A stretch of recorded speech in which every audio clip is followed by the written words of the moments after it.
Hello. Welcome back to the What We Said podcast. And my microphone? Not this again. Not the microphone again. Okay. If I start higher than I want, hopefully by the end of the episode, it'll be where we are. We're going to get new mics. Don't worry. This won't be a complaint for much longer, hopefully. Welcome back to the What We Said podcast, everybody. Happy November. I hope you're having a great Tuesday today. Today's going to be a fabulous episode. I can already feel it in my lucky bones. Guys, it's 11/11 today, which is why we decided to do this episode. We're going to be talking about luck. The way we mirror like each other's body image a lot. Like I will notice either when one of us does it, the other one. What is that? I feel like it's like a psychological thing. Yeah, there's a name for that for sure. Like you'll kind of do something and then I'll go into the same position. We're matching each other's energy. Yeah. We're literally both like this. If you're watching YouTube, yes, you'll never know if you're not. Some things came across our desk. That's what we're giving with the hands clasped like this. Thanks for being here, guys. We're about to get lucky, and not in that way, sickos. I have a few updates that I wanted to share that I have been, that I had written down. Number one, have you seen the trend going around on TikTok? Talking about sometimes you just have to read your mom's text and move on. Oh, yeah. Something about that trend is sparking the most joy and laughter that I've had in years. For some reason, I was in bed showing these videos to Leif, actually had tears coming out of my eyes. I think it is so funny to read parents' text messages. I need to find my own version of No, they're so not. That type of text. Oh, well, I'll show you. You want to know what my mom texted me today? Yes. So ominous. You can see. Look at where it says mommy. Just Chelsey, ... Open it. A birthday invitation. Chelsey, ... Chelsey. Chelsey. Me in trouble. My heart instantly skips a beat. I'm like, what? I'm in trouble? They're always so ominous. And for what? I wanted to read a couple of my favorites that I have. Oh, no, I'm bricked. Yay. Did you send them to me? No, I didn't. Oh, shoot. Do I need to emergency unbrick? How many do you have? I had a few. I had a few. Okay, I think I started with 3. I think I screenshotted one. I screenshotted one that actually made me, before you even posted about this, I was on the same wavelength. I was cracking up. Please let me read mine first. Yeah, read yours. Okay, it's from her mom.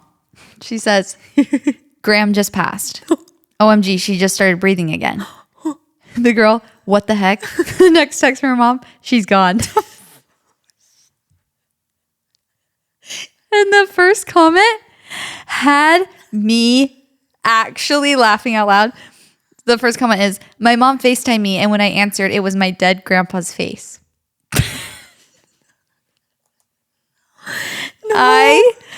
And all the comments why are they like this? No, why? I think I have to emergency unbrick. Sorry, Daddy. Hold on one second. She's gone. Unbrick device. Is crazy. She's gone is insane. Unbrick device. Ready to scan? I don't have it. It's all they don't understand the I don't even know what the word is. The manners of having a phone and texting and calling. They truly don't. Okay, I just emergency unbricked for this. Perfect. I only have Hope 3. Worth it. I only have 3 left available. Oh, started with 5. Oh, I've unbricked, or I've used the emergency one. We'll just buy a new brick. Yeah, true. Okay, I'm actually proud of myself. I've only had to use 2. Yeah, it's pretty good. But this is an emergency, so we need it. Okay, let me pull them up. This girl goes, okay, she's sending this to her mom. She says, how old are you again? Her mom said 57. She said, how old is dad? The mom says, I hope this is really you and not someone trying to get our information. What's your middle name? The one that I reposted, the comments are why are they so paranoid? Yes. Honestly, it's good that they are paranoid because there are some AI scammers out there. The one that I reposted, sometimes you just have to read your dad's text and move on. The dad says, just trying to find out what the plan was. Also, call and wish mom a happy Mother's Day. She said, just woke up. Do you have any pictures of me and mom when I was a baby? He said, who is this? No, they're crazy. Who is this? I saw one from a little brother and it was You have to read your little brother's message and move on. And it was like, hey, sis, something, something. And then he's like, just crashed my car. And she's like, oh my gosh, she sends like 4 in a row. She's like, oh my gosh, are you okay? Do you need help? Like, did you call mom yet? And his next text, just no capitals, no period, just chill. He says chill. He just says chill. Chill. She's like, oh my gosh, are you okay? He's like, chill. That's so little brother coded. Okay, this one's from her mom. She said, I just went on the best first date of my life. She said, that sounds fun. And I will just confess, and then this is a separate text. I will just confess now that I accidentally liked one of his reels. Oh, shit. But don't worry, I unliked it. She goes, haha. Shoot. When? This morning. Shoot, I must confess. That is so my mom coded. Oh my gosh, she would 100% do something like that. I'd be like, oh no, JC, I just liked it. And I'm like, Mom, why are you on that page? Yeah, 100%. So stressful. I can't wait for this to be us. I know. Sometimes you got to ignore your dad's text and go about your day. Carmel is so beautiful. Sent him a picture of the beach. Very beautiful. You must be enjoying yourself. Don't go in the water. Stay alert. There are sharks and perverts everywhere. Stay alert. So scary. Everyone's like, and don't forget the perverted shark. No, 100%. I'm screaming. There's so many. They were just making me cackle. I am starting to relate a little bit about the just, parents being overly like stay alert, stay safe type of vibes. Stay alert is crazy though.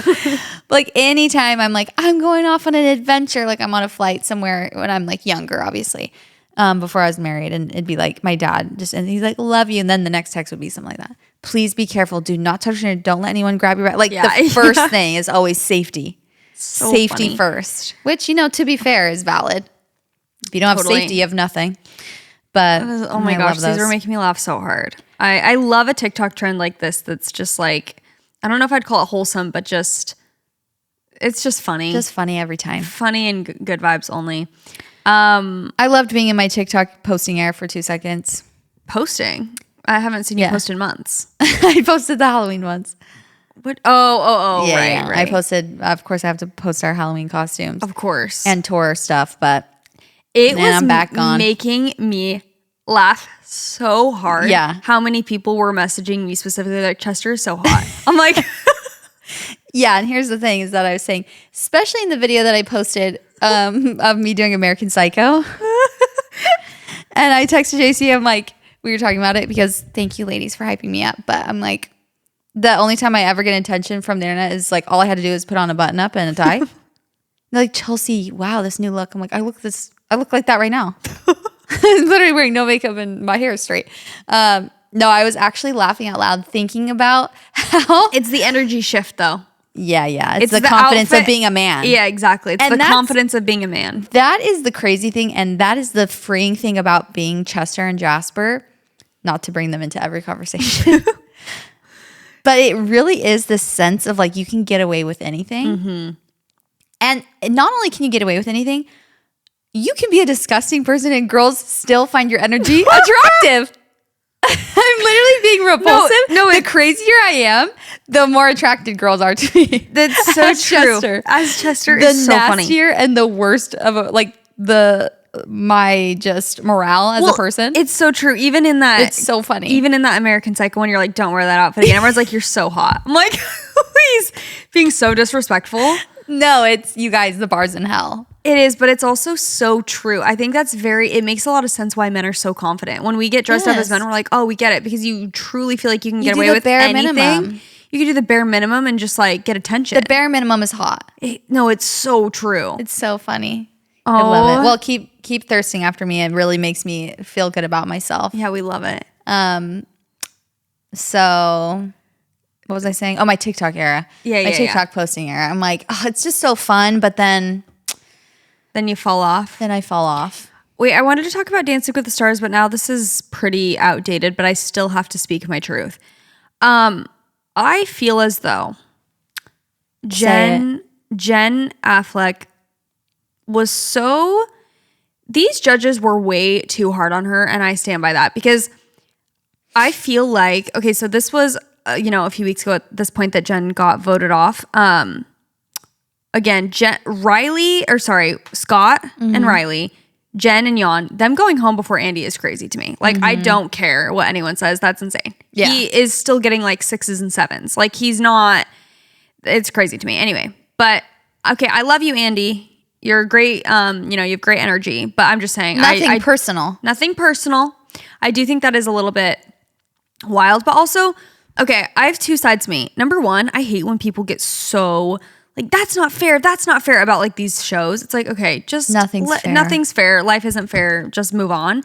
Now I will be reverting into that person apparently, because I do think that's a little weird. But I feel like on Dancing with the Stars, they always judge with context in mind. Like, they're not going to judge someone who's like, 50 plus years old who's never danced before the same as they're judging someone like Charli D'Amelio or someone like Whitney Levitt who has dance experience and is an amazing performer.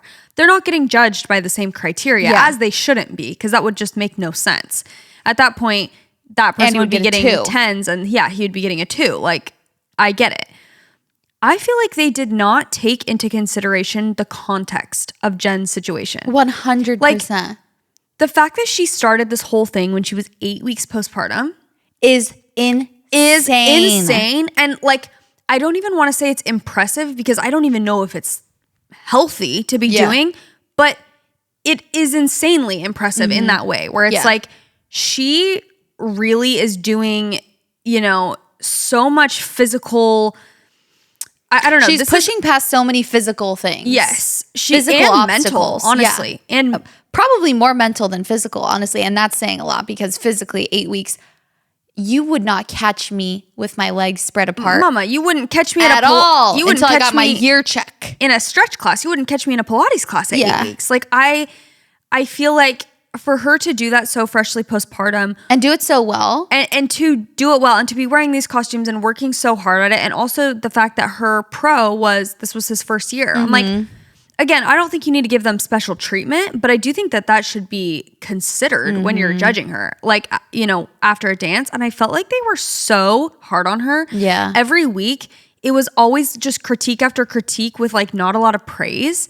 And it really bothered me because I feel like with other people, even with Andy, it's like, I've only seen clips, so I haven't really seen like the judges' critiques of her, but I've been seeing that that's what people are thinking, like that a lot of people are agreeing with that take, that it's like her critiques have been just nonstop. And like you can see her light dimming week by week when they're just like basically nitpicking her. Yes, just nitpicking and beating her down. A postpartum mom, like I actually can't, that is hell. It is so obnoxious to me because I feel like with other people, like I'm trying to even give, like, Elaine, she's Meredith Blake on Parent Trap, like she's over 50 and I feel like they're taking that into consideration. She's doing great, but also they're like, they'll give her a little critique, but they're like, you're killing it. Like, you're so, and I'm like, where is that energy for Jen where you're sure if you have a critique, like your arms need to be straighter, like whatever.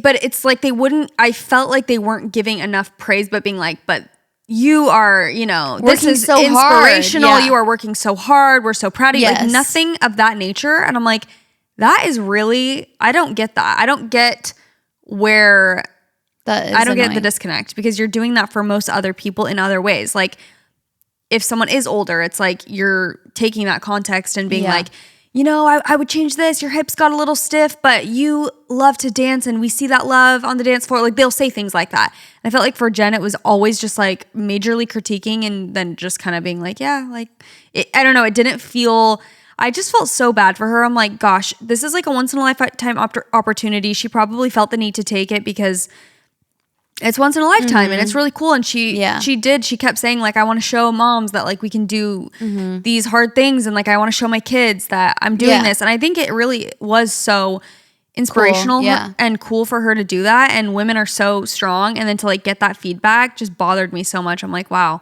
they're just not giving her flowers. It's not fair. It doesn't feel fair. Yeah. Because like you're saying of how they're judging other people where it's like, okay, take everything into consideration then. Especially, her partner, it being his first season. Yeah. Like, basically going against other pros who have been there 20 years or whatever. Like, of course. For having literally 20 seasons. Yes. Like, I think Mark Ballas has had 20 or 22 seasons. It's crazy. It's like, you're not coming from the same playing field. And to also even, like, obviously, yes, they're on a competition show, but even to compare, like, Whitney and Mark to Jen and Jan doesn't make sense because it's like, well, again, the playing field is not like, this is his first season and she just had a baby 2 seconds ago. So you can't really, obviously they have different dance experience as well, but I don't know. I was just feeling for her. I'm like, gosh, she has been putting her all. I'm sure she has been so incredibly busy. Like her little interview afterwards just broke my heart. She was like sobbing. And she's just like, I think my kids have missed their mom. Like, I'm just happy to get back to my kids. And I'm like, I'm sobbing. Inconsolable. Like, hopefully I'm feeling so sad. And she was saying she was feeling very grateful. And hopefully it's like a probably relief as well. I could sense that. Yeah. And I would probably feel the exact same way. It's like if you're just like so fresh postpartum, you're probably a little bit relieved to be like, okay, like that is sad and, you know, that I got voted off or whatever. But also, maybe she's ready. Yeah. Maybe I'm ready to be done. You know, at a certain point, there's probably a sweet spot where it's like, okay, you want to win, obviously you want to get far, but there probably is a sweet spot, especially if you're feeling like, I don't know, I'm just making this up by assumptions of people who have watched it in the comments that they've made, especially if you are not having a good experience. Like if you're having an amazing experience with your partner and doing the dances, but then you're going and you're feeling like you're not doing good enough because the judges are always nitpicking you. You're probably just like, I'm over this. Yeah. That's how I would feel. I'd go home now? I'm literally over this. Like, I'm never going to impress you guys. What am I here for? Like, coming out here and to be judged by you and then be picked apart by you? Like, I just want to have fun. Yeah. I just want to like dance and work on this and not feel like I don't know, not doing good enough. Yeah. No, I was feeling for her and I just had to speak my truth. I know that's outdated at this point. But yeah, justice for them. I felt sad for. But you know, it's better to get I think it's better to get voted off before you were expected to. Honestly, than the latter. That's true. Because then people start to be annoyed by you, like you're saying with Andy. It's like almost like you're annoyed by him, even though he didn't do anything. But when you go home early, you know, if you're thinking about perception, it's like then people are like, "Wait, you got robbed." Yeah, definitely. I agree with that. Better to die the hero. Totally. Than live long enough to be the villain. I agree. You hear that, Andy? No, literally. I'm like, I don't have anything against this man. He's just like, it's just time, I feel like. Mm-hmm. But then don't even watch. I have so much to say. No. I'm like, wow. No, he also, though, who was just telling me this? Who was I talking to yesterday? And they were saying they're like, he doesn't, like in one of his interviews, because I'll admit, like sometimes I've been skipping through with him because I'm just like, I don't care. Yeah. But he was saying something like, he's like, there's a rumor that like I want to go home, like I'm ready to go home. He's like, I'm basically like, no, like I'm happy to be here every week. Like I kind of solidifying, like, no, I'm trying, like I want to be here. So I'm like, okay, I guess we gotta, you know, whatever you say, King. There's a rumor I want to go home. Or something like that, because I think everyone's like, he's probably, like I was saying, survivor's guilt. Yes, feeling bad at this point. But he was kind of like, no, I'm in this competition. Cool. I'm like, you know, go off. Good for Andy. Good for Andy. Well, excited to see who wins. Same. Who gets to the finals. I know. No, it's a good season. I'm locked in and eating it all up. Yeah. I watched Phantom of the Opera last night. Oh, wow. And that movie is so good. I haven't seen it in ages. I haven't seen it in so long. And it was kind of making me like feel weird because I think the last time I watched that I was in high school.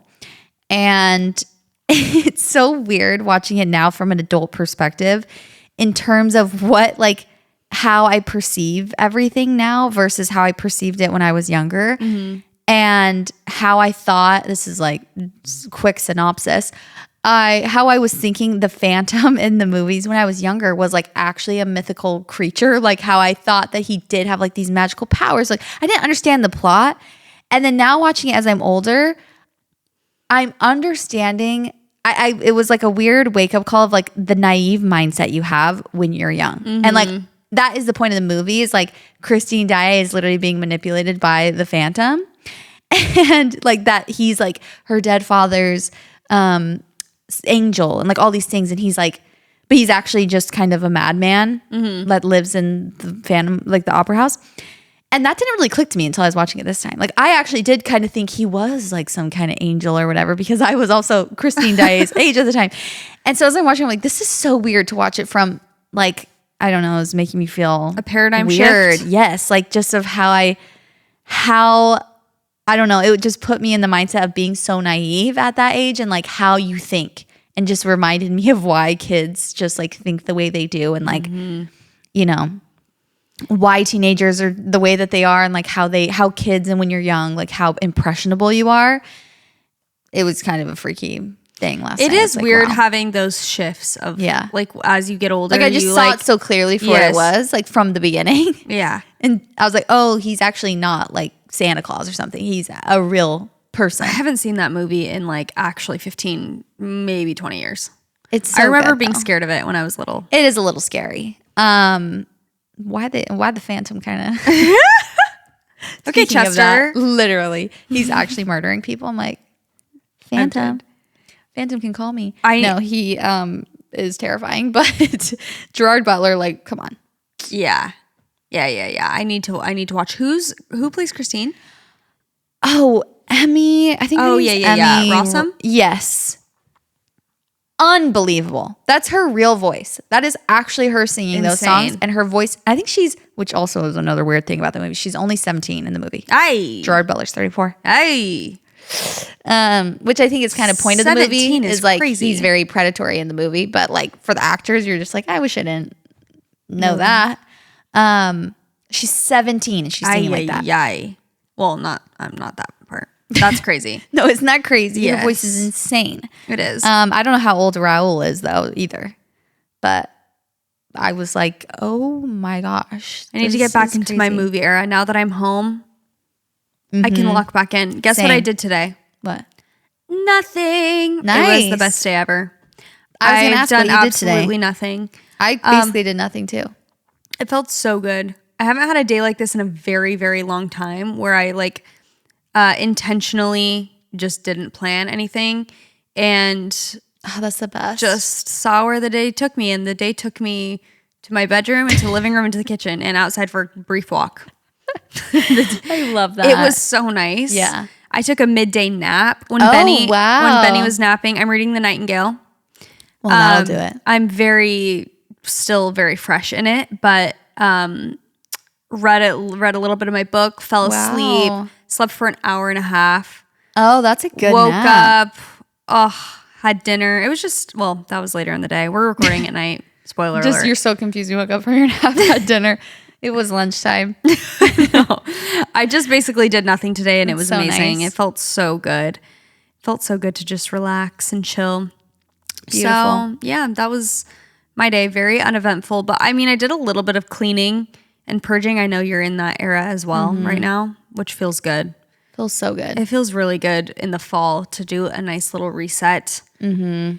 And, yeah, it just feels good to be home, just hanging. Get rid of everything. That's my mindset. Get rid of everything. Mm-hmm. I feel that. I think just being on tour for the last 2 months now, I kind of was putting this, I don't know if this is how normal people's brains work, but when I have something like that, everything else is like on hold. Like it's the day I get back, I'll tackle it. That's how it is in my mind. So I'm just like procrastinating everything else knowingly. Like even when I was home, I'd be like, what's the point in cleaning up this or like organizing this, because I'm just going to leave again. Yeah, I'm going to leave again, and I'm just going to do it when I'm back. Like I'm not going to get started and do it halfway. Like I need to be able to start and like finish the job, which the job is hefty. Also, we've had construction in our house for like 4 months, so I feel like that also just has like thrown everything out. We've gotten like new storage things, and so it's just been a lot, and I'm ready to purge. I was crashing out on the phone, Jaci. I'm like, I am having identity crisis of what? Like, I'm a shopaholic. I need to stop buying things because I'm so overwhelmed with the things. And the audacity, I had to go to a estate sale yesterday and literally bought the girl's entire closet. Actually, I want to see what you got. 10 things. Oh, you did? Shirts. She was exactly my size. Oh, slay. And she saw my 2026 mood board. So I was like, slay. Actually, the nicest shirts, like this like Guess suede jacket. It was perfect. I saw that one. Wait, is it brown? Yes. Yes, I saw that. This like Anne Klein, like real leather jacket. Like a couple like dress shirts. Nice. So nice. Like I saw this girl's haul, and she went early, and I fear she took everything. Yes. Like as I was seeing her haul, I'm like, oh, that's what was available? Like Really? vintage Dolce & Gabbana tanks and tees, like really cute. I got some Dolce & Gabbana stuff too. Really? Some like button ups. They're really, really cute. Yeah, I did get a few things from that estate sale as well. I want to see that blue set. Yeah, the pants are Like hideous. in my closet. The pants are hideous? Yeah, I hate. Oh, shoot. But I didn't even know they came with it. So I just got it for the jacket and the pants were a bonus. Hated them. No. The jacket's cool though. I got a blue jacket. I got a few other things that I'm forgetting, which is scary. But I love an estate sale. I was saying though, sometimes you have the most, speaking of the opposite of luck, actually, I was trying to have a lucky girl mindset when I walked into that estate sale and just being like, anything that I want, I will find, or like will find me. You know what I mean? Like I don't need. That should be an activation. I wonder if that's an activation on the app of when you're about to go thrifting. So true. Because I feel like it's easy to slip into the opposite mindset when you're like, oh, there's 100 feral girls in here. And I feel like deprivation mindset where I have to snag it because if I don't get it, someone else will. You probably saw this thing. Did you see the compact mirror that was gold and had like all of these different rhinestones, like jewels on it? Like colored? Yes. I asked to look at it. It was $195. It was like a tiny little compact mirror, but I think it had like actual jewels and like it was very cool. Yeah. I love a compact mirror, like to keep in your purse, you know? So I was like, ooh, and that one was like calling my name. Like I saw that on the listing photo and that was one of the reasons that I went. Like I was like, I want to see that. Yeah. So I saw it $195. I'm like, crazy. That's crazy. Yeah. I'm not paying $200 for a mirror this big. Yeah. That's gonna, whatever. Then I'm not actually exaggerating. I was in that jewelry section and I probably saw 10 different people ask to look at it. Like it was the hot commodity, but no one wanted to pay for it. Went around at the very end after I'd been there for an hour. It was still there. And I'm like, I kept like trying to justify it in my mind. I'm like, maybe it would be like an heirloom that I would have forever. But I'm like, $200 for that? Absolutely not. Yeah. That is kind of crazy. I don't know where I was going with that. Did you buy specific? No, I didn't. You're like, it was crazy, but I did it. No, I didn't do it. But I was just thinking like, it's so easy to just feel like, I have to. When everyone was looking at it repeatedly, I'm like, this is unfortunately confirming to me that it's like very cool because every person is asking about it. So do I need it? Should I be the lucky, person that gets it? But I just couldn't ultimately justify it. So I didn't get it. Anywho, we're talking about luck today, guys. Yeah. So were you feeling lucky after that estate sale? I was feeling very lucky when I saw my haul when I got home. Again, I was mid-purging and then I went to the estate sale.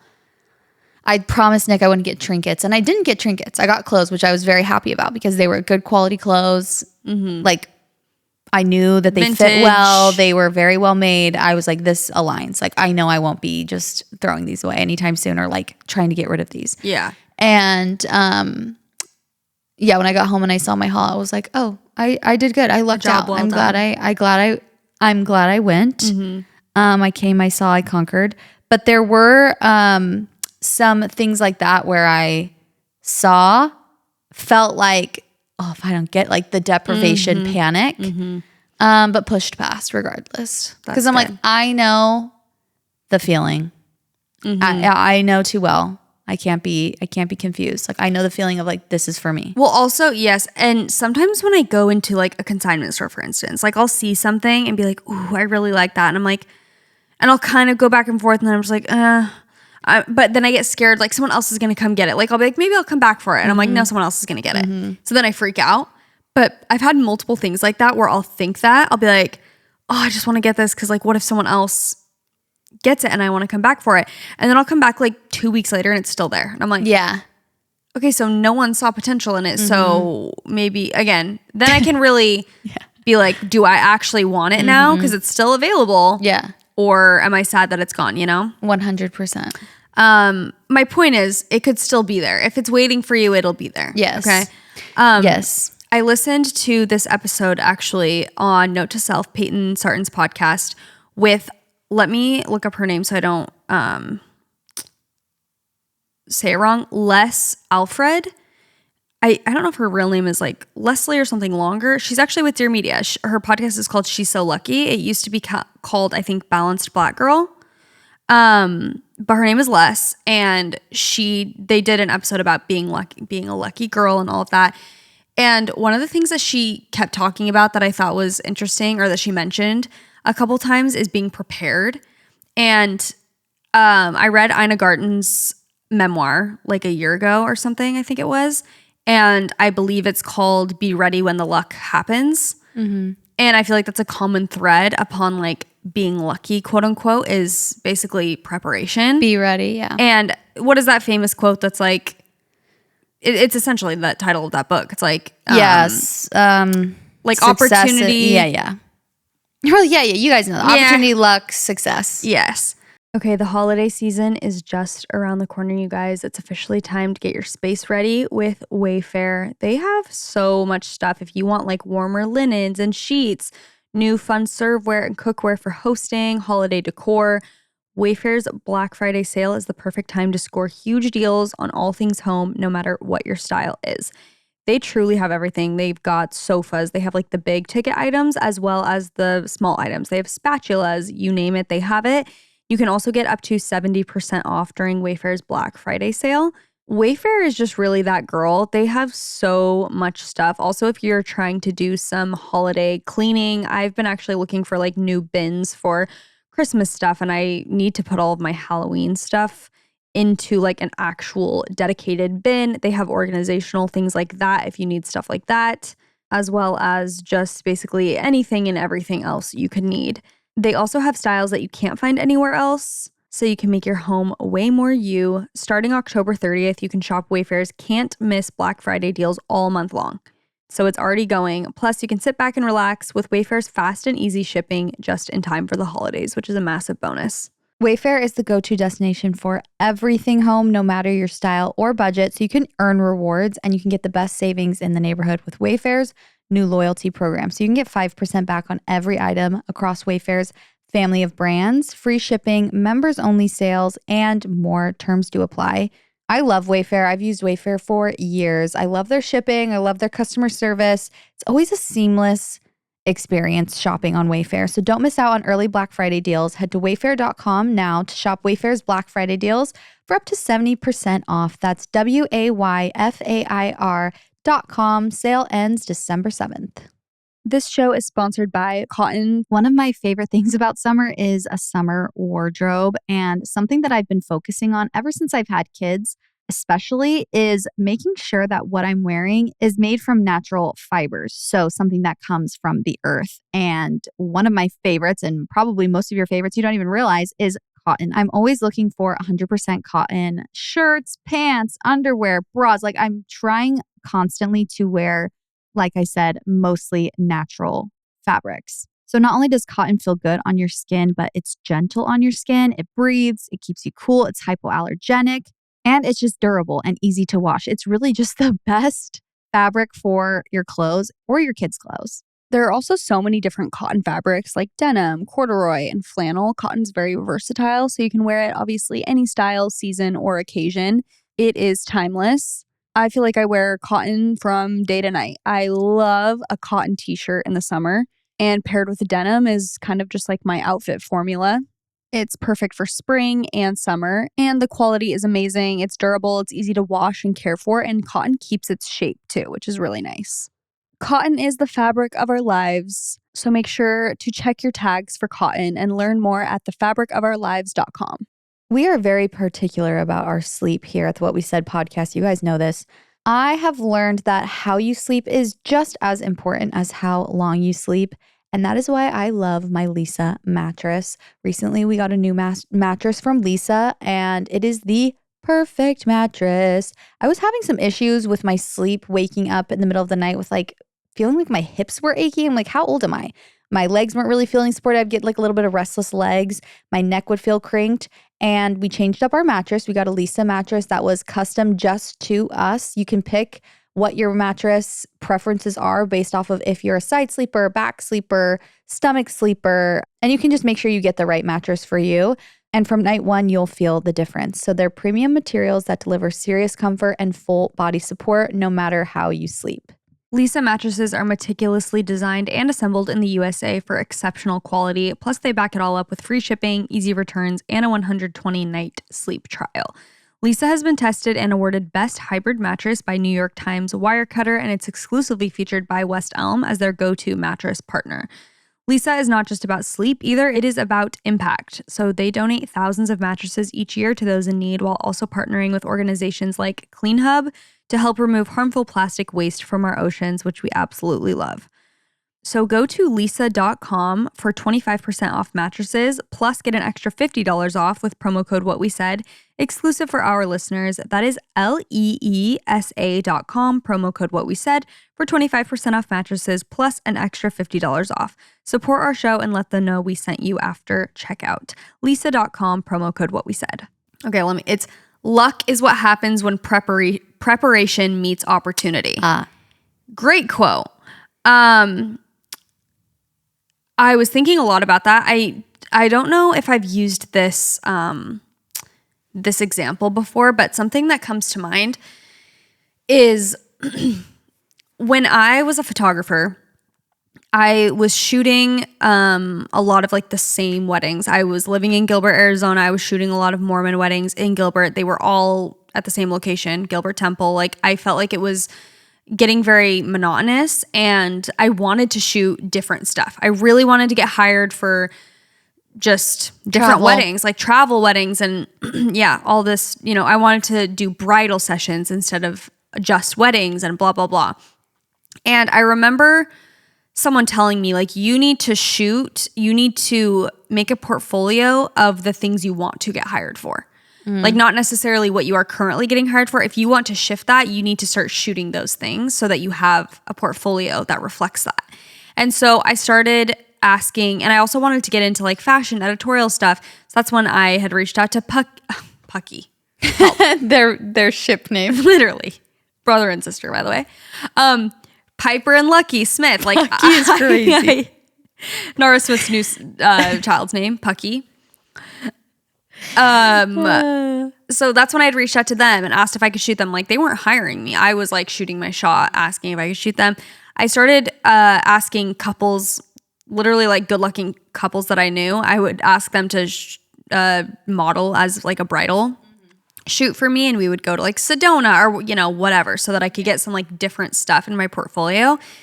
And I feel like it worked. I started getting hired by people who were like, oh, I saw your bridal shoot at the sand dunes. Like, we want something like that. And I'm like, okay, so it's working. It's like and I feel like that's an example that I was thinking of something like this is like, if you are a graphic designer or something and someone like the What We Said podcast may be looking for someone, okay, for instance. Make us free art. Yeah, I'm like, work for us for free. That's what you got to do at the beginning. No, but when you basically send us 10 examples and we'll see who we pick. My thought process is like, if I was a graphic designer and What We Said posted like, we're looking for a graphic designer, and I was like, oh wait, I would be so good at that, but I don't have anything that reflects that style. Like all the stuff I've been doing is like, I want to do work like that, but I've just been doing this. It's like, those are the moments where the preparation matters so much, because when an opportunity arises, you want your work to align with your vision. So it's like, and I feel like that goes So with true. everything in life. Like it doesn't just have to be if you're a photographer or a graphic designer. Like it could be going across a lot of different subjects. Like if you are aligned in what you're doing, then when the perfect opportunity comes, if you've been preparing for that, then you have a whole portfolio to send over, or whatever the case may be, of being like, oh, I do this already. Look at what I've done. And then you could be met with a crazy opportunity and get that opportunity because of your preparation. So I've been thinking a lot about the like prepared aspect. Obviously, again, this doesn't just have to even be career oriented. It could be so many different things. But I feel like, that's how you get lucky, basically. Yeah. Love that. I do feel like that goes into a lot of different areas of life. People say that too with like relationships. If you want to be in a relationship, you have to be the kind of girlfriend or the kind of wife that you would like. You have to be the person you want to be in a relationship already before you get into a relationship. Definitely. But Vogue said that having a boyfriend's embarrassing, so you don't need to worry about that anymore. Oh, really? Yeah. That's recent? Yeah.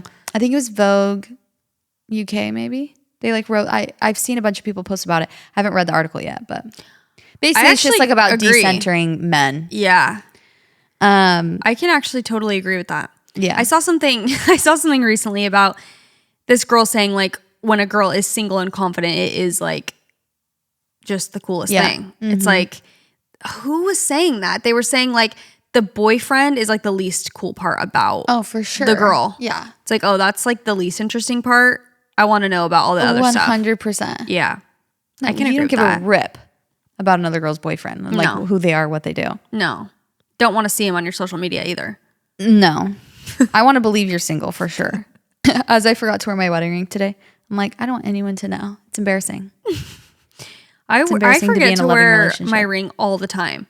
I know. I was just and folding people laundry. Always ask about, like, they're not always, but like I'll get comments like, "Where's your wedding ring?" I'm like, I don't know, on my counter or something. I don't know. Like in my jewelry box. I don't know. It's actually a jewel thief asking you. Yeah. Like, where do you leave it when you leave it? Yeah. I really wanted to talk about the Louvre robbery, but maybe we'll wait. It's insane. We're gonna read stories, by the way, today of the luckiest thing that's ever happened to you, so that we can all get into the lucky mindset. Because Chelsey and I are trying to get back into our manifestation lucky era. Okay, it goes in waves, and we're back. So we're locked in and we're lucky. We've been having a lucky routine, or at least I've been now for about a day. I'm like, since I've been back from tour, I've been like, okay, this is my new year. I'm ready to get up, get journaling first thing in the morning, get my nice routine going, and get outside, listen to some activations. By the way, on Friday, we're having Mimi Bouchard on, who is the founder of the Activations app, and we're going to talk about it later. That will get you into the lucky girl mindset faster than anything. Yes, it really will. But even we'll like lock you in. I've been listening to Activations and music that gets me in the mood. Like gets not that kind of mood, but because that's embarrassing. Gets me in the mood of just like feeling pumped up, like energized. That's a huge part of what we were talking about, which I'm not going to go into because we talked about it on the Friday episode, but like being energized, because I feel like it comes out this Friday, by the way. Yeah. It's not out yet. It's a bonus episode. I feel like sometimes also, okay, I'm going on different tangents. I just saw this quote on Pinterest that was saying like, sometimes the most spiritual thing you can do is have fun. And I've been thinking about that lately, because I feel like sometimes when you are like kind of locked into a whatever you want to call it, self-growth, discovery journey of some kind, where you feel an inkling of like, I want to elevate some part of my life, whether it's your fitness routine or whatever it is. I feel like sometimes it's easy to just get like into this monotonous routine where it's like, oh, I need to, like you're saying, not that journaling is bad, it's very good, but it's just like, I need to journal and ice roll every morning and do my skincare and do a cold plunge, and it just like gets into this very, first of all, to me that can always feel very overwhelming, because I'm just like, and then it starts to feel stressful, which is the opposite of like probably how you even want to feel day to day.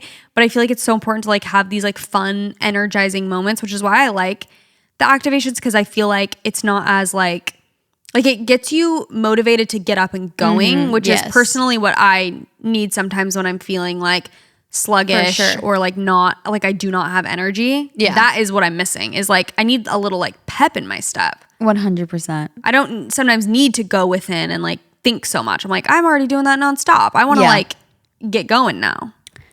Something I have learned about myself in I'm like 20 something years, in the 30 years I've been alive, is that if something is boring to me, it will last 5 seconds in my routine. Like if it is boring in the least bit, unfortunately, that's like literally the opposite of what David Goggins and Andrew Huberman and all those people want to say, but it will not last. Like it has to be fun and exciting for me. Otherwise it's like, I genuinely will forget. My brain will block it out. It's like, you're boring. You're not invited to the party. Get out. That is why I left the church, and I'm not saying that lightly. It's the most boring thing in the world. And Leif and I will always say that. Like we literally joke. Like people will be like, why'd you leave the church? We're like, because it's boring. Like it's so boring. And I was talking to Haley Roll about that on our episode that we did like years ago, or maybe we were voice memoing about it, but she was saying, she's like, that's actually very valid, because when something is understimulating to you, like it's say goodnight. So draining. Yeah. It's like if draining. something It's is a mental like- effort. Yes. It's like homework. Oh my gosh, it makes me so sleepy. Yeah. It makes me have no motivation. It actually makes me depressed when I'm not having fun. And now I understand why all the songs are like, girls just want to have fun. Like, so true. Like, I literally just... So true. So true, by the way. I literally just want to think about what outfit I'm going to wear to this place. I want to buy it. I want to put it on. I want to try it on. That's even how I'm a parent. Like, I'm like, oh gosh, like the boring stuff is like, I got to make it fun. And that it works for kids too. If you have to say like, okay, it's time to put on your shoes, and you're just like, okay, put your shoes on. But if you're like, you have to activate robot mode by putting your one foot in this, they'll do it in an instant. The best parenting and it will be hack. more fun for yes, you. the best parenting hack ever. And it's like, yes, I'm doing it for them, but I'm bored to tears. So like, let's spice this trip up a bit. I get that. They're like, you're actually just have dopamine issues. You need a dopamine detox, mama. That's why I check my email every 5 seconds. Oh, literally, that's why I just emergency on brick to go on TikTok. Emergency on brick is so funny. Okay, I'll go first. Okay, I'm ready. Hi, ladies. Love the podcast so much. Have been listening for years. You've gone platinum in my house and make my commute so much better. Even my husband loves you guys. I grew up. Even my husband's so funny. Is so funny. Even a male thinks you're funny. I grew up in a small town in North Carolina and dreamed my whole life of moving to Nashville. I also happen to be a massive Taylor Swift fan, going all the way back to when I first heard Teardrops on my guitar in 5th grade. My dad took me to every Taylor tour growing up, and we made so many amazing memories through her music. I wonder if it's the guy we met. No. Literally. By the time I was a senior in high school in 2014, I applied to one school in Nashville and set my sights on moving there to work in the music industry. Around the same time, I had a friend who won a meet and greet with Taylor and asked if I would want to put a note in the gift bag she was giving her. I wrote her a cute little letter about how much her music meant to me, how I was hoping to move to Nashville the next year, and how lucky I felt to have grown up listening to her music. I'm going to cry. I love that. A few weeks later, I checked my email. I'd included my email and Instagram in the letter because why not? And had an email from her team saying they had an exclusive secret opportunity for me if I could be in Nashville that weekend. I ran down to my dad's home office sobbing, telling him I think I might get to meet her. Since I was under 18, I had to bring a parent, and my dad ultimately won the playful fight with my mom by pulling but I took her to every tour card. He called off work. We packed the car and headed off to Nashville. I'm actually going to cry. No. This is so sweet. I'm on the edge of my seat. I hope it ends well. My mom called us on the drive and said my college acceptance letter came, which made it official. I would be moving to Nashville in a few short months. If you know Taylor at all, you can guess what comes next. She was hoping her... She's like, if you know Taylor well and you know what happened in September of 2015... then you'll know, and I don't have to tell you the rest of the story. She's like, finish it. Ad-lib, ladies. We're like... She was hosting her 1989 secret sessions, and we spent several glorious hours in her house listening to the new record and eating cookies she made us. No. When it was our time to meet her, I introduced myself and said, Sarah. And she said, Sarah, of course I know you. Have you found out if you're moving to Nashville yet? I have chills. I mean, I could have fainted right there. We had a great chat about the city, her experience growing up here, and my dad got to tell her how much it meant to him and my mom that I had someone like her to look up to. I'm going to sob. Oh, I love Taylor Swift. It was such a beautiful night. I became a bit of a hometown legend with this, which I love because I was not popular in high school. People still bring it up to my parents from time to time. I've lived in Nashville for 10 years now and work full-time in music, managing artists I love, and I thank Taylor for the courage to pursue this crazy dream. That is everything. My dad even came out to Nashville in 2023 to go to the Eras Tour with me and my husband. In a really sad turn, I tragically lost my dad in June of 2024. Oh, I'm so sad. To a rare and aggressive cancer. By the time we figured out what was going on, it had spread throughout his body. We had 9 days between diagnosis and death. Oh my gosh, I'm so sorry. That's horrible. In those days, I spent a lot of time laying in bed with him, talking through our favorite memories. The night we spent at Taylor's house was brought up so many times. Oh my gosh, this is going to make me sob. That is so special. No, I'm sobbing. I so clearly remember him saying, "Can you believe we did that? Can you believe she picked you? I can't believe you picked me to come with you." I will forever feel like the luckiest that she saw something in my letter and that she gave me such a beautiful night with my dad to look back on. And yes, I love the life of a showgirl. Oh, yes, honey. Oh, I'm so sorry, but that is so magical. I love that story. That is everything. Everything. Oh, that's so sweet. I love something where you just throw yourself out there because why not? She was like, I just included my email because why not? And then this happens. It's just like, ugh, I love that. You never know what's going to happen. So you just got to, shoot your shot always. Okay. Hi, ladies. Love the pod. And if I had not just moved to Lisbon, Portugal, you better believe I would have been at your recent Dallas show. Oh my gosh, Portugal. Well, stop you. They don't have flights from there? Just kidding. Oh, that's interesting. It wasn't actually possible for you to get crazy. to us? Okay. I'll wait my turn for your world tour one day. Okay. Okay, you got us. Anyway, I'm 28 now, but when I was in 9th grade, my group of friends wanted to go to Wendy's, so I tagged along. I wasn't super hungry, and I did not want to spend the little money I had saved up, so I decided not to order anything. Of course, once everyone's food was in front of me, I started feeling left out and craving something sweet, naturally, lol. So I got in line. In front of me was this young dad with his 2 little girls. We locked eyes for a second, and he asked, "What do you love to order here? I'm trying to pick something out for my girls." Why am I gonna cry right now? What topic is this? Why? Sentimental moment? No. I don't know why I'm on the verge of tears. Going from also Taylor Swift to a Wendy's chocolate frosty is killing me. Okay. A dad asking what to order. I'm trying to pick something out for my girls. I eagerly told him a chocolate frosty with fries. When it was my turn, combo.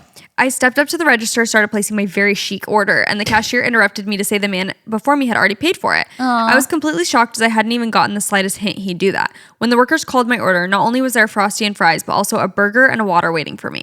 I looked around for the man, but he was already sitting down, laughing and enjoying his meal with his daughters. I didn't want to interrupt their meal, so when they got up to leave, I went over to thank him. Oh no. Why am I crying?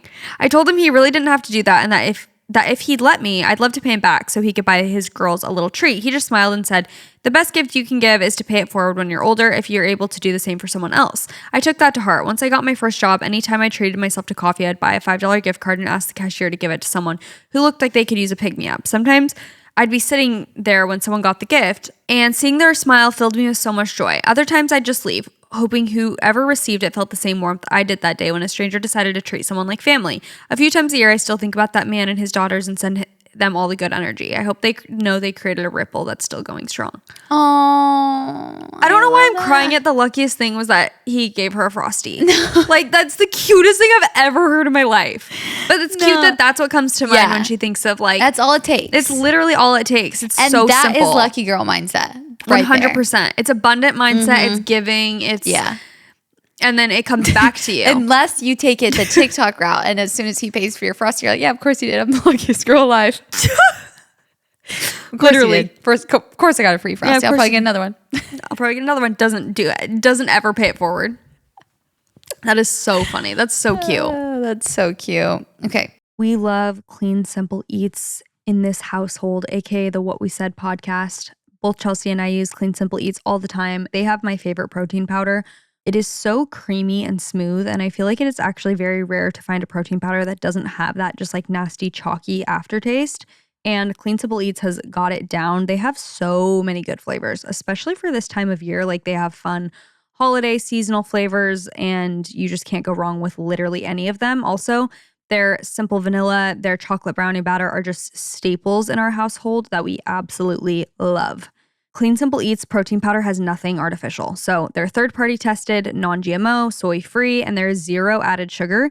Each serving has 20 grams of grass-fed whey protein isolate, and it's just the most delicious way to get enough protein in every day, which we all know is very important. If you've never tried Clean Simple Eats before, you're crazy. Second of all, they have a protein powder variety pack, so you can try individual servings of multiple flavors before committing to a full-size bag, which I know can be overwhelming because they have so many flavors and they are all so good. But everyone has their own preferences, and this is the perfect way to find your new favorite flavor. I obviously love their chocolate brownie flavor, but the toasted marshmallow for fall and winter is a must. In addition to their best-selling protein powders, Clean Simple Eats also has clear protein powder. So you just mix this powder with water and get a super refreshing and light drink with 20 grams of protein. It's so yummy. Anytime I have visitors come to my house, I'm always having them try the new Clean Simple Eats flavor or product, and it's always a big hit. So visit cleansimpleeats.com and use code WhatWeSaid10 at checkout for 10% off your order. That's cleansimpleeats.com, code WhatWeSaid10 for 10% off your order. Link is also in the show notes. As a Kendra Scott partner, I'm sharing with you how I make this holiday season special. You guys, I'm trying to make this holiday season feel more special by putting more effort into my holiday looks, okay? I said I'm back in my hosting era. I'm back in my going to events era. I have really been noticing and thinking about the difference that accessorizing and specifically jewelry makes to every outfit. I will think an outfit is like cute, whatever, and then I will put on some earrings, some bracelets, a necklace, and immediately it elevates it so much. And I feel like during the holidays is such a fun time to get more dressed up and, add a little sparkle to your outfit. And jewelry is also an amazing, amazing gift. Kendra Scott is our destination for holiday gifting with presents for everyone on our list.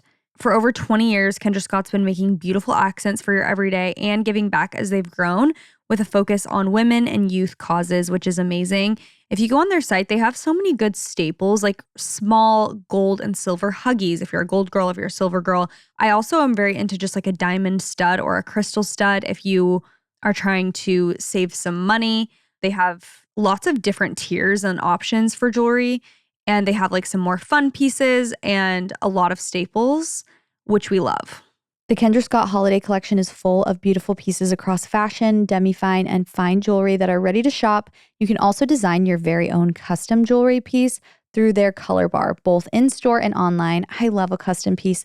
It's really a great way to show someone that you see them and you know them by giving them a custom gift, especially when it's jewelry. I love getting jewelry as a gift. It never gets old, and I always love it, especially if it does have like a little bit of meaning behind it. You make the season special. So visit kendrascott.com/gifts and use code WWS20 at checkout for 20% off one full-priced jewelry item. Exclusions apply. Expires December 31st, 2025. That's kendrascott.com/gifts and code WWS20. Support for today's episode comes from Square.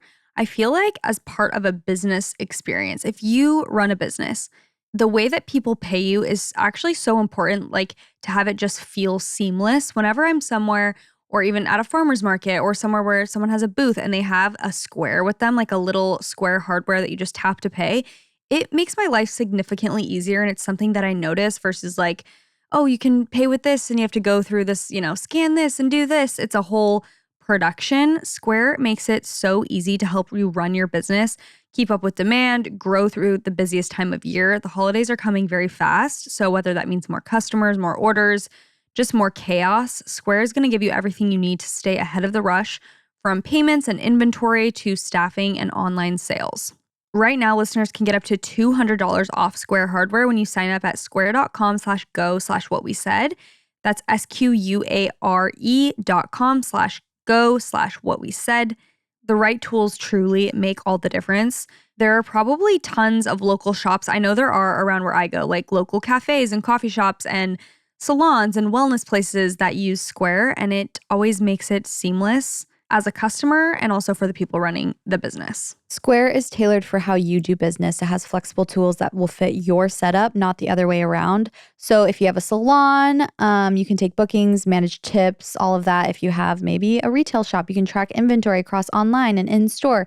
It's catered to you, and you can get insights faster and you get fewer surprises, which will really help you in real time. You can get real-time reports that show what you're selling, when you're busiest, and how you're growing, all without digging through spreadsheets, which is so nice and can just help you, run your business. The holiday rush is coming. Square helps you run faster, sell smarter, and stay in control, even when things get busy. And why wait? Right now, you can get up to $200 off Square hardware at square.com/go/what-we-said. That's SQUARE.com/go/what-we-said. Run your business smarter with Square. Get started today. Hi, girls. First off, I love the pod. My college friends and I actually made the 1,300-mile trip to see your live show in Arizona, and it was the most perfect girls' weekend ever. Oh, wow. My lucky story. That's amazing. See? You can still come even if you live in Portugal. My lucky story is long, but has really made me appreciate good health. During my senior year of college, about a month before graduation, I started having some random stomach pains.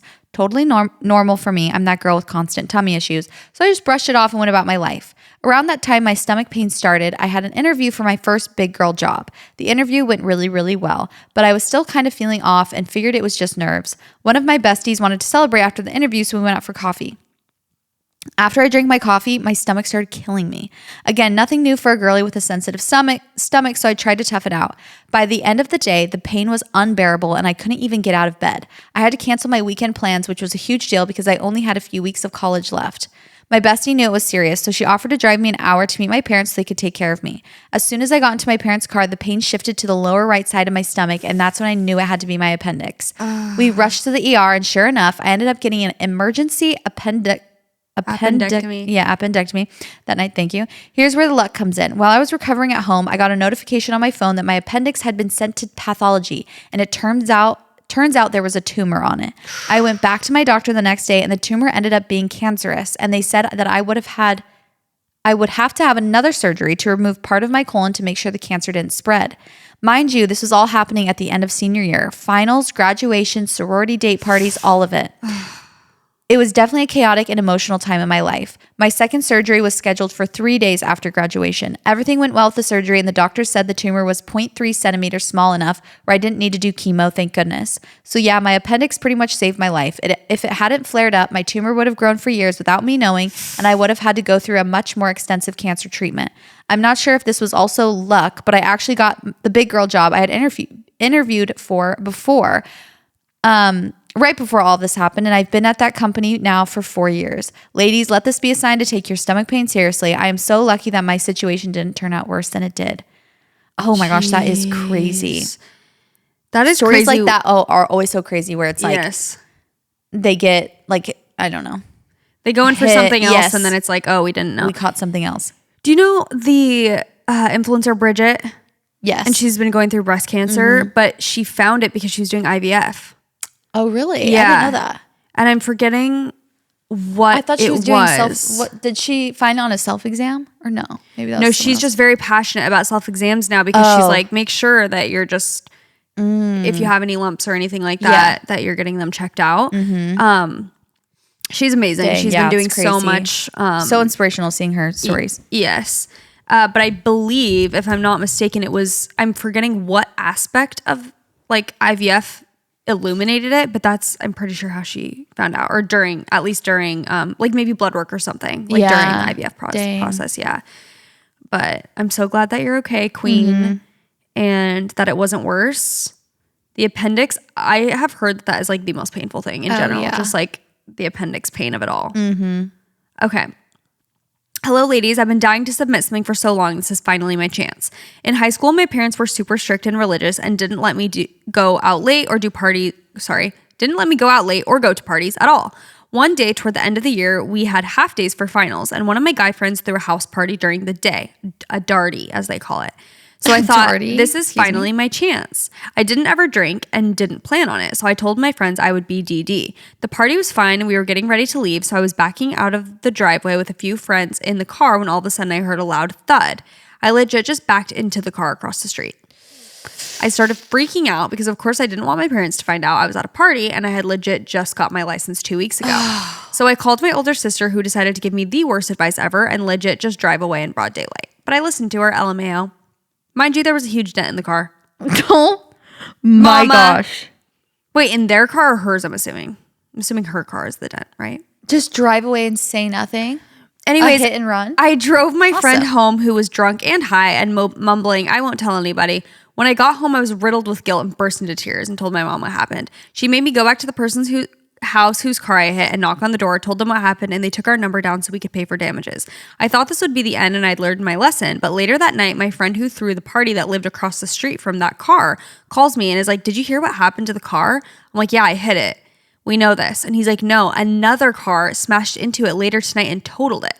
So basically, I never had to deal with the consequences of hitting this car because another car smashed it later that night. So silly and goofy, but I hope you guys read this. I love listening to you every Tuesday and every Friday. I crack up alone in my car. You guys make my commute so much better. What that are the Lucky. chances? That is so lucky. That is so lucky. Someone totaled it after you. Double car crash and you don't have to deal with it. When your sister had intuition, she's like, it'll be fine. She's like, it'll all work out. Trust. Don't worry. It will be fine. That's hilarious. Trust and believe. Oh my gosh. What are the chances? Obviously, that car was parked in a not not a good spot. If it's getting hit multiple times, it's their fault. It's on them. 100%. That is so Fool me once, shame on me. Fool me twice, shame on you. Exactly. And they had to deal with it. Yeah. Another Swiftie one. Yes. Hi, ladies. Love the podcast. I'm so happy I got to see you at your live show in LA. When Taylor Swift's Eras Tour tickets first went on sale, I was in college and too broke to afford anything other than ramen, so I wasn't able to get tickets despite wanting to go so badly. After that, I ended up graduating college and moving back to LA to work at a children's hospital as a nurse. When Taylor came to town, I was determined to get some resale tickets, even though I knew that they were insanely expensive. I went to SoFi Stadium and waited to try and purchase tickets the only night I had off of work. Unfortunately, ticket prices never came down below $1,000, even for nosebleeds tickets. It's crazy. So I sat outside the stadium and listened by myself with pure joy anyway. Aww. She also sang my favorite song at the time, Exile, as one of her surprise songs that night, which already felt like the lucky moment. I started walking to my car at the start of the midnight set in an effort to beat the traffic and ended up having a conversation with someone walking next to me. He said, at the beginning of the week, I didn't even know who this singer was. Taylor Swift? Yeah. In shock, I asked how he could have possibly gotten a ticket then since the tickets had been sold out forever. Turns out he actually worked at the venue, but from being in the room where the Eras Tour happened, he was a converted Swiftie now. I explained that I had just been listening outside since I couldn't get tickets, and even that was amazing, and he offered me his wristband to get in the door. He said he worked on the floor, so it should get me pretty far. I, of course, said yes, and he put on my wrist, and we said our goodbyes. I knew the concert was almost over since Taylor was halfway through Midnights, so I booked it back to the entrance where they told me I had to go to a different entrance. So I ran to the next one, who directed me to a different entrance. When I got to the third one, I was sweating and out of breath, and I think they felt bad for me because even though they first told me that they were closed, they let me in, and I made it to a view of the stage right as she began Karma, and I got to see the performance with my own eyes for free. Karma is now one of my favorite songs because it reminds me of the moment it felt like all of my good karma got me into the Eras Tour. Oh, I love that. That is a good karma moment. You know, when you're nice to someone and then they just like happen to be great and give you something nice. They happen to have something that they can offer you. But it was your kindness that got you there in the first place. Oh, that's everything. No, I love that. That's perfect. Him saying he doesn't know who Taylor Swift is and working at that venue is a big fat lie. But other than that, it's crazy. We love him. Okay, this is my last one. Definitely a huge blessing that came about in a sad way. But about 9 years ago, I worked at a car wash as the car wash attendant that worked in the booth outside getting cars checked in and scanning their membership. It was getting close to closing time and it was dark outside. I was the only one outside, and then there were two workers inside the auto detailing center. There was one last car that came through, and it was an older lady in an old car. She was pretty shaken up and distraught.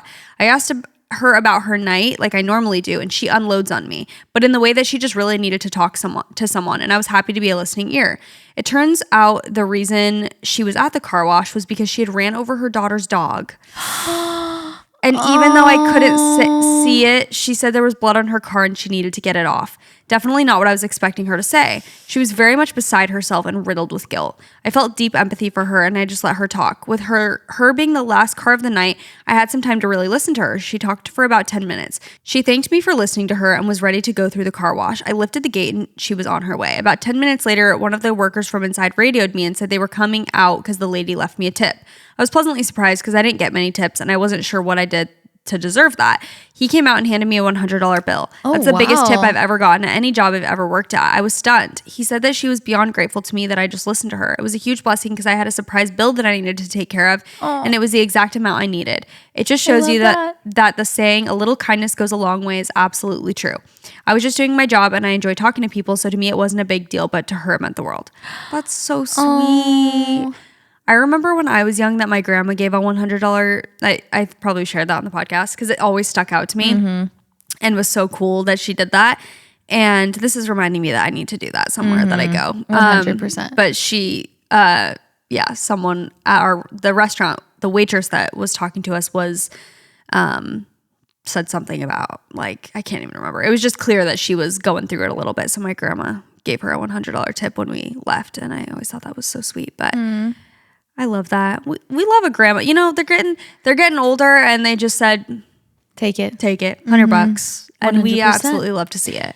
I love those stories. That's like good karma too. You know, if you're putting good things out into the world and you know you are, then you know that it's coming back. That's the other thing. It's not just like, oh, I know I'm going to be lucky because I'm the best person in the world. It's just like, oh, I'm putting good things out there. Therefore, that means other people are also putting good things out there. So I'm sure I'll be on the receiving end of something at some point.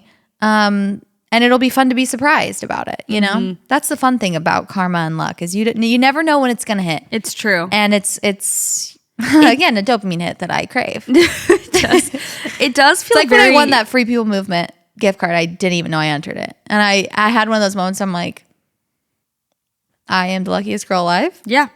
I didn't even know that my name was in the raffle. And they're like, Chelsey, you won. I'm like, sick. That's how I felt when I won a giant SpongeBob in 5th grade. And they told me, Jackie Smith, come to the office. And then when I came to the office, I said, I'm Jaci, I'm claiming. And they said, oh, this is for Jackie. And I said, I think there's been a mistake. Yeah. And they said, okay, here's your giant SpongeBob. And I had to walk home with it. And it was legitimately 3 times the size of me. But you didn't watch SpongeBob. Nope. So you didn't appreciate it. So I wasn't deserving. I am not deserving of luck. So you don't have to. You don't even have to earn the luck. It just comes at you. Exactly. No, I do think that's a good point to make and a good distinction because I feel like people can view the whole like lucky girl syndrome or main character energy as like a selfish thing, and it could be if it's like that where you're just like, I'm lucky and I don't have to do anything to deserve it. I'm just lucky. I feel like it's important to think you're deserving of good things in life because you will attract more and you will notice more if you're thinking that way. But that also means putting good out there, obviously. This is a little bit like, the memes of guys who are like, my wife, how she thinks of money. It's like, all you have to do is spend it and it'll come back to you. Yeah. But I truly believe that with my whole heart. That's how I justify my shopaholic-ism. Because I saw this video. I need to figure out what clip I saw because it was from a podcast. But basically she was saying, money is energy. It really is. It's like it does not like to be stagnant. So it needs to be moving. It's supposed to be moving. So if you're trying to hoard money, it's kind of like if you're trying to hoard luck and good like, oh, well, I have to do it because this is, you're kind of taking all the opportunities yourself and like, oh, I have to take advantage of everything. Then it's kind of stopping the energy flow. It's not letting the good things flow in and out. And if you just, she was saying you have to spend your money. Like your money wants to be going in and out. It wants to be spent on a Dolce & Gabbana vintage top. Exactly. It wants to go to estate sales. But it's like, what's the point? What's the point of hoarding it? Genuinely. No, it's true. Because you're hoarding it to spend it later. Right? Or you're just hoarding it to say you have a lot. And that's not what I believe money is for.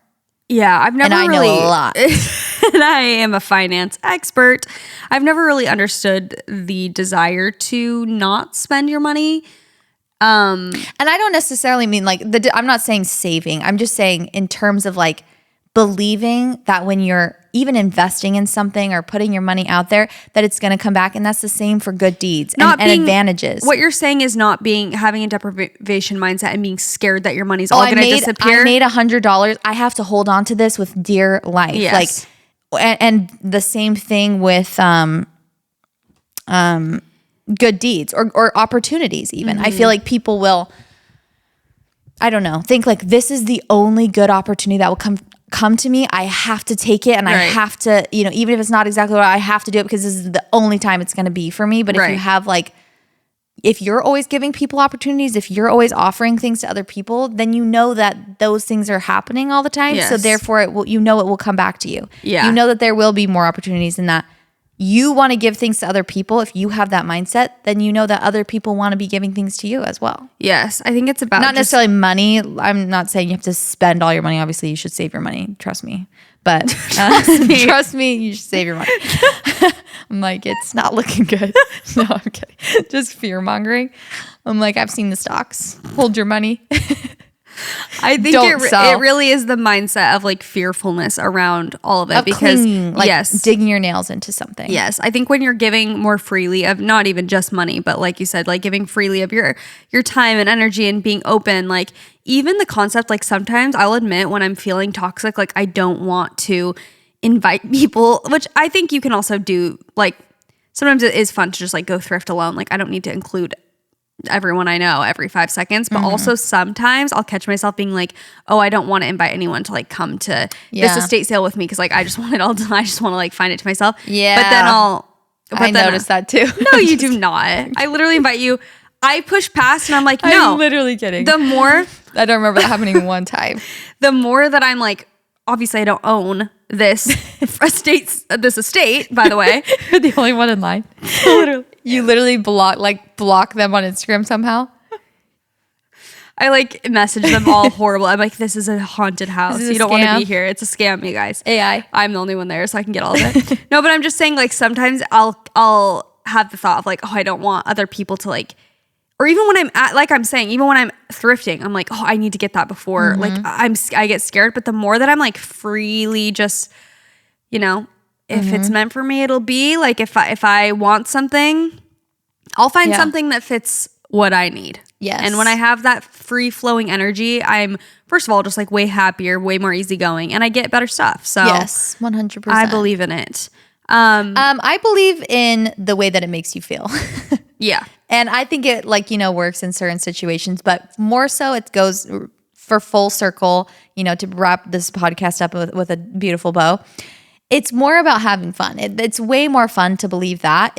Even if you got $100 tip and you're like, okay, I'm like shaming her. I'm like, you shouldn't have paid the bill. You should have given it to someone else. But it's like, even if you get a tip like that from somebody, it's like, oh my gosh, now my bill's $80. So I can pay this bill and then I have $20. Let me give it to this other person. Right. You're just in the motion. It's more fun. It's just more enjoyable. It's adding whimsy to life. To believe that you're boring? Lucky. Hoarding is boring. So true. Hoarding money, hoarding energy, hoarding opportunities. No, and that's the deepest thing you've ever said. You ate. Socrates over here. That is so true. It is like boring. Yeah. Boring is such a good word for so many different things, because it's like, it really is this understimulating thing where it's like not free flowing and exciting. It's boring. And we don't want boring these days. No, that's the last thing I need. To be bored. They're like, actually, that's what you need. Yeah. To cure your dopamine. I know. I'm like, I need exciting. I need hits. I need quick hits. I need quick fixes. I need my food delivered to me immediately. I need shopping immediately at the touch of a button. I don't want to have to enter my card details. I want to be able to look at my phone and it enter the details for me. And I need to come to my house with not a single drop of effort from myself. You know what I think? I think that thrifting, going to estate sales, antiquing, things like that, it's instinctual. It is, you're hunting and gathering, number one.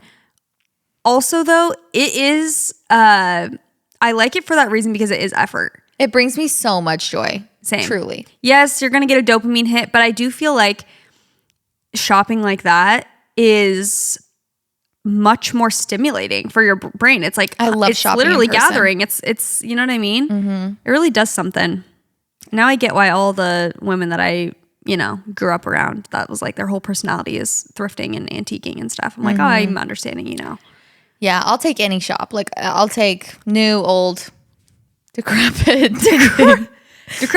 brand new, designer. We'll take it all. Designer, nothing. Like, I'll take it all. We're lucky, lucky, lucky. Food, home, any genre, any subject, anything. I want to talk more about your shopaholicism later. Okay. We'll dive into that. I'm actually going to interview you about that. Oh, perfect. In an episode coming up. Okay. Let me talk to my therapist about it, and then I'll bring you back some good nuggets. Thank you guys so much for listening and for writing in your lucky stories. Those really warmed my heart. I wasn't expecting this to actually make me sob my eyes out, but those were perfect. Thank you for writing in.